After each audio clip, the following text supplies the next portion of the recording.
Quran has to say about tomorrow.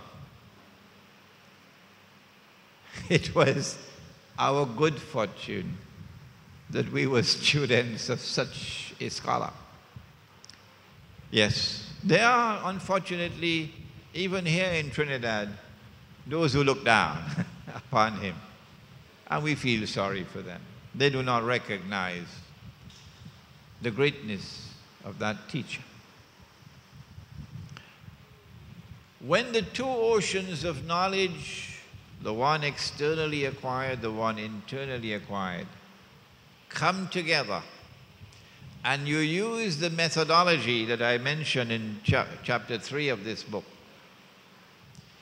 now we can go to the Quran, so that the Quran can explain to us the world today. In this session, we're only going to give you a taste of what is to come. We'll quote just a few verses of the Quran so that the Quran can begin the process of explaining tomorrow. This strange age, this last age, where are we going? What is the end? What is the culmination? In Surah Al-Ma'idah, Surah number 5 of the Quran,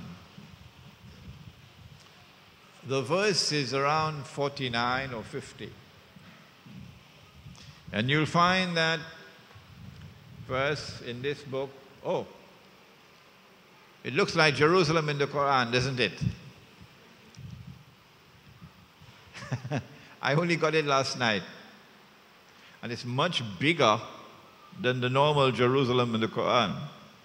Because the Malay language, they take 2 pages to say what you can say in English in 1 page. This is the Malay translation from Malaysia and Indonesia, Singapore. In this book, you'll find that verse. In this book, An Islamic View of Gog and Magog in the Modern World, you'll also find that verse where Allah gives a command. Listen to the command, and now I can speed up a little bit. بعد أعوذ بالله من الشيطان الرجيم يا أيها الذين آمنوا, O you who have faith in Allah, لا تتخذوا اليهود والنصارى أولياء. Do not take the Jews and do not take the Christians as your awliya.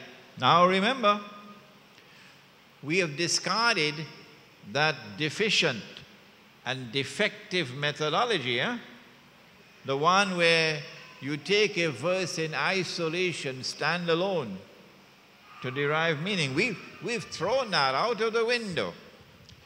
Do not take the Jews and do not take the Christians as your awliya, your friends and allies.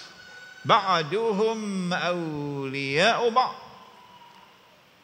بَعْدُهُمْ أَوْلِيَاءُ بَعْضٍ. When we look at the translations of the Quran, all the translations of the Quran say the same thing. They are friends and allies of each other. So using those translations, let us proceed. Do not take the Jews and do not take the Christians as your friends and allies. They are friends and allies of each other. وَمَنْ يَتَوَلَّهُ مِنْكُمْ فَإِنَّهُ مِنْهُمْ. And whosoever turns to them with friendship and alliance, you now belong to them. You no longer belong to us. إِنَّ اللَّهَ لَا يَهْدِي الْقَوْمَ الظَّالِمِينَ. And Allah condemns it. This is an act of dhulm, wickedness. And Allah will not provide guidance for people who commit such an act of wickedness. What? Taking Jews and Christians as your friends and allies? Is that what the verse is saying?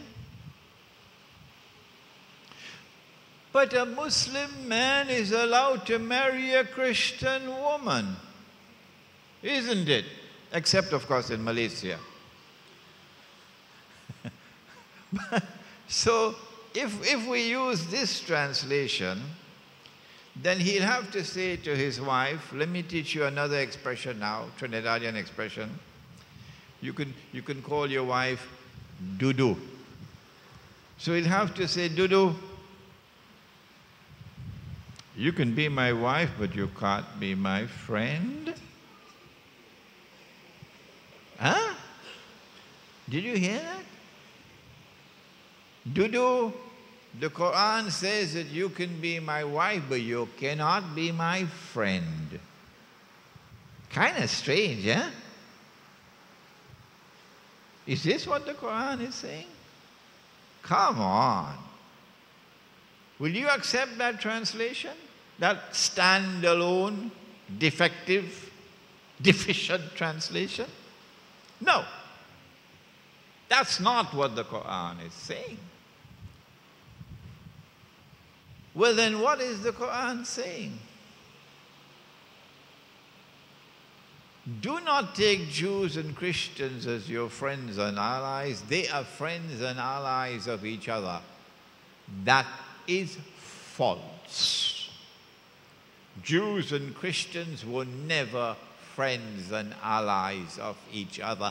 That is false. Can the Quran be speaking of falsehood? No. The Quran is not saying that.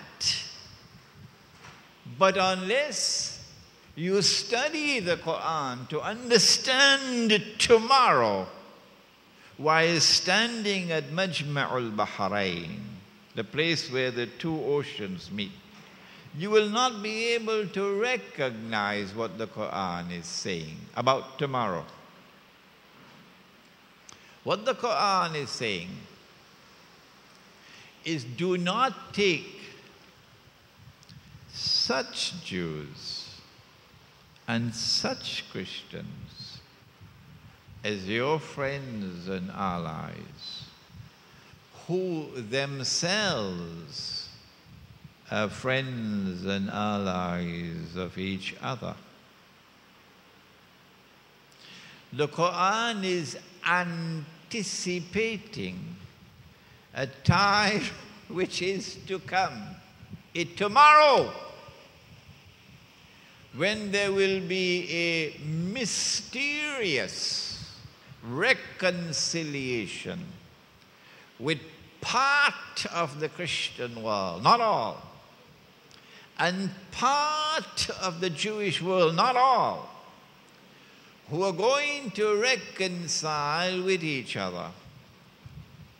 And a Jewish-Christian alliance will emerge in the world. When that mysterious alliance is established in the world, then watch it. Watch those Jews and those Christians, not all. When that alliance emerges, a Jewish-Christian alliance, then you are prohibited from becoming their friends and allies. Do you think the government of Egypt would be comfortable with this verse of the Quran? Or the Saudi government? Or those who are ruling Pakistan from Islamabad? That Jewish-Christian alliance has emerged. That Jewish-Christian alliance has emerged in Europe.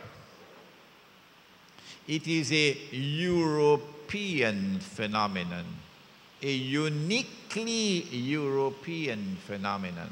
Europe was Christian. It was Christendom. Europe discriminated against the Jews.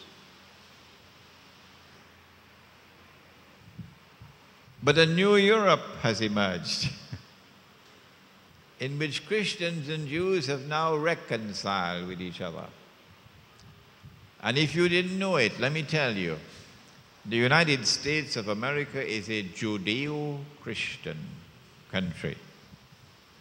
Muslims may just be tolerated, but you don't have the status that they have. It is a Judeo-Christian country.